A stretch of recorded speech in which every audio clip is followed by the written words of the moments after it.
this might be controversial, but I think it's okay if you hate yourself, and I think it makes sense if you do. Now hear me out. The reason I'm making this video is because I hate myself, and honestly I didn't want to make this video today because I had so much like self-loathing, and like my inner critic is just like screaming at me today. I do not want to record today. I do not feel like in the mindset. I just really hate myself today, so I really didn't want to make this video. But I feel like if I only talk about it once I've solved it, I'll never talk about it, because I honestly think it's something that I'll be dealing with my entire life. I think that it's okay if you hate yourself, and I'm probably going to tell the video like you should hate yourself, or it's okay to hate yourself, because I think the reason, should is a strong word, but basically when I think about self-hatred, most of it is like my past self that I'm hating, because I am only in control of the present moment and when my actions are in the present moment. So the majority of my self-hatred is like at my past self, like why didn't you pursue this opportunity? Why did you react this way? Like what are you doing with your life? All these kinds of like things. And I think that it makes sense for me to hate my previous self, the version that I was, because there's a lot of things that I honestly don't like about that person. And I just want to go through a few of those things to just hold myself accountable and just be really honest about why I think that I do hate myself. So I was rewatching some YouTube videos that I made a while ago, and I think I was just really struck by this feeling of like how uneducated I was, and not because I was necessarily like stupid. I just, if I needed to gain information to improve myself, I just didn't seek it out. If I couldn't do something, I'd be like, I guess I can't do it, and then I would just give up without even taking the time to research and try to understand how to do something better. I still struggle with that, but like I used to make YouTube videos, and if I had a technical problem with my editing software, I just would not try to I would maybe Google something once and then just give up. That's one thing that I really hate about myself. Second thing, past self. I'm talking about my past self right now because I feel like that's the thing that I can judge myself on. Like, again, I have all the power in the present moment, but past self, like that's the person that I have a problem with. Second thing is they're unmotivated. They were very unmotivated all the time, and motivation is not, I kind of have like, I don't think that motivation should be the reason that you do something. I think that you have to have a higher calling beyond feeling motivated in the moment. But I just didn't do very much with my life. Like I never felt the urge to do the things that I deeply wanted to explore and learn about and do. I just didn't do things. And looking back, I'm like, why? And we'll talk about why in a little bit. But yeah, that's another reason. I was very unaware of myself, of other people, almost like blissfully unaware. Sometimes I wish that I could go back to that state, because I'm like, it was kind of nice being a little bit more unaware than I am now because anxiety, but I was just very unaware all the time, like of everything, and I didn't try to educate myself to become more aware, and I don't like that. I was very stagnant in my life, so there's a large period of my life where I just didn't do anything. Like I didn't pursue anything. I didn't try to get a career. I didn't go to school. I was recovering from some really intense medical trauma. I really feel like I could have taken the opportunity to at least do active healing of my trauma and not just exist. Time is precious, and wasting it is not good, in my opinion. And then the last thing, I mean, I could write a lot more about this, but the last thing I wrote is oblivious. I was just very oblivious, unaware, again, just not really, just not thinking through things very well. Those are some things that I hate about myself. And I want to, basically the point of this video is I want to be able to validate myself and other people in their self-hatred, because I think if you can't validate the emotion in the first place, you can't get past it. Like if someone's like, oh, you shouldn't hate yourself, like you should love yourself, you're a great person, but you know that there are things that are not good about yourself. Like if I met a lazy, unmotivated, unaware, stagnant, oblivious person that had a bunch of anxiety and only cared about themselves, I probably would not like them very much. And that was me previously. So it makes sense that I have this kind of like hatred towards them. I don't think that hatred is the most productive emotion to feel, but I want to validate myself that it makes sense that I feel that way towards this person, because they're the reason that I'm where I am now, and I would like to be more ahead in life. If you feel this sort of self-hatred, I think that it's okay to sit down and be like, yeah, it makes sense. It makes sense that I feel this way. My previous self was probably not that great of a person, and it makes sense that I'm frustrated with them and have all this self-loathing towards them. I feel like whenever we kind of like gaslight ourselves and say that we're crazy for feeling like negative emotions all the time, like, oh, I shouldn't hate myself because like I'm such a good person, like there can be some cognitive dissonance there because you in the back of your mind there are things that you really want to change about yourself. So just like brushing it over, being like, oh, it's fine, like I'm a good person, self-love, it makes me feel worse most of the time when I do that. So I think that like actually like looking your flaws in the face and be like, no, you know what, I was kind of shitty, I don't really like that previous version of me.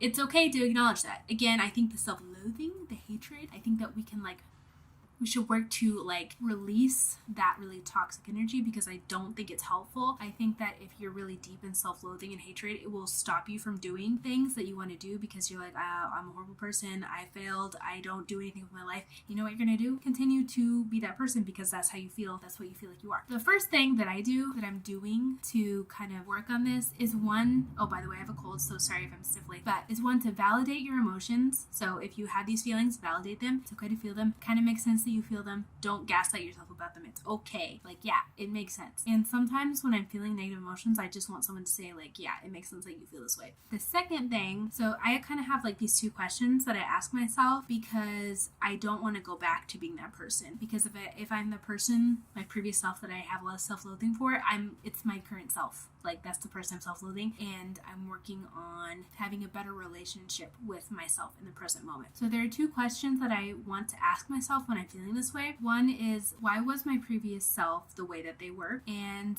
how do I stop from becoming them again? I think that I have a lot of perspective and understanding of why my past self was the way that they were. They had extremely challenging life circumstances. They had just gotten out of this very traumatic medical trauma situation, having a lot of chronic illness, having a very chaotic life, and struggling to become an adult, go through high school. There were a lot of factors that led me to become a very avoidant, anxious, oblivious, like just me in my own little corner, like not wanting to do anything with my life person. It makes sense that I turned out that way because of the circumstances of my life. And if it was another person, I'd probably look at them and be like, yeah, that makes sense, and I'm not gonna hate you because you took 5 years to like your brain work again. Like, sometimes you need time to heal from traumatic events. So it makes sense to me. I think it's very important that you go back and think about, why was your previous self the way that they are? What led them to act the way that they did, not act, what led them to behave certain ways? Because if you don't know why that happened, you're just going to keep recreating it over and over again in your mind, and it will play out in your life. So you really need to dig down and search and figure out like, why was this? Why did this happen? What were the circumstances? Was I responsible for those circumstances? Was I not? All of that information is really, really important for moving forward. How do I stop from becoming that person again? And I think that for me, so there's a lot of things that I can do, and I'm not gonna like list every single like healing, like trauma healing thing that I'm doing, but like I think that the main thing that I'm doing to make sure that I don't go back to that person is to really work on my avoidance, because the main reason that I don't like myself is because I avoid things that I really want to do. So I think for me, my main goal is to break down my avoidant personality. That's really, I think, the core of most of the reasons that I get frustrated with myself, is because I want to do something and then I don't do it because of my anxiety. And like this video, I didn't want to record it because of my anxiety, but I knew that I have promised to myself to make a video every single week. And if I didn't record this video, even though I'm sick, even though blah blah blah, a million reasons, I wanted to make this video, so I'm making it. So I am breaking the cycle of my previous self. So I'm not going back to that person while still acknowledging why they were. It makes sense why they were the way that they were, but I don't want to be them anymore. I'm listening to this book by David Goggins right now called Can't Hurt Me. I think it's a pretty famous book, but I got it on Audible. My boyfriend recommended it to me. And I think there's something that I wanted to add, where I think that people respond to different types of mental dialogue in very different ways. Like, some people need tough love, no bullshit, you're the way that you are, here are all your flaws, stop hiding from them. And then some people need a little bit more like encouraging parental sort of dialogue in their mind. And I think that you need to becoming less self-hating of yourself. You need to figure out what way should you talk to yourself that motivates you and encourages you, because just pure like abusive talk towards yourself, like abusive language for yourself, I don't really feel like that's acceptable. So you need to figure out a way to make it constructive. Like just saying you're a piece of shit, like you're terrible, you're a horrible person, that is not constructive, and that's abusive language to yourself. But if you're like, hey, you need to look at your flaws, these are your flaws, fix them, I think that's better. It really depends on your personality and what you respond to. So for me, I think that I have a combination of like in my mind using tough love, but also validating my emotions and my experiences. Like I can't just be like, you need to do this thing because blah blah blah. like I need to give myself the time and space to process things. So I think that one of the main things about self-hatred is changing the internal monologue you have towards yourself, and that can look very different depending on the person. It just depends on what style works for you. So if you've heard of the inner critic, there are like 7 types of inner critics, but there are also different types of like inner parenting or inner mentors, and maybe doing a little bit of research on like what style you respond to well. I would highly recommend that, because I think learning to talk to yourself differently is the key to kind of dissolving this self-hatred, self-loathing kind of thing. And honestly, the last thing I would say is you are your biggest ally, your biggest support. You're the only person that's going to be with you 100% of the time. So you have to be on your side. So your inner critic is being abusive to you, telling you all these horrible things. You need to be the person for yourself to be like, no, I'm worthy of changing. I was a bad person in the past. Maybe I didn't like myself in the past, but I am worthy of changing, and I am ready to change, and I want to change for myself for whatever reasons you personally have. Those are my thoughts. I have not figured this out at all. Like, this today was rough, like really bad, and yesterday was, and the day before that. So I'm not talking as someone who's like, oh my god, I'm healed. No, I am not.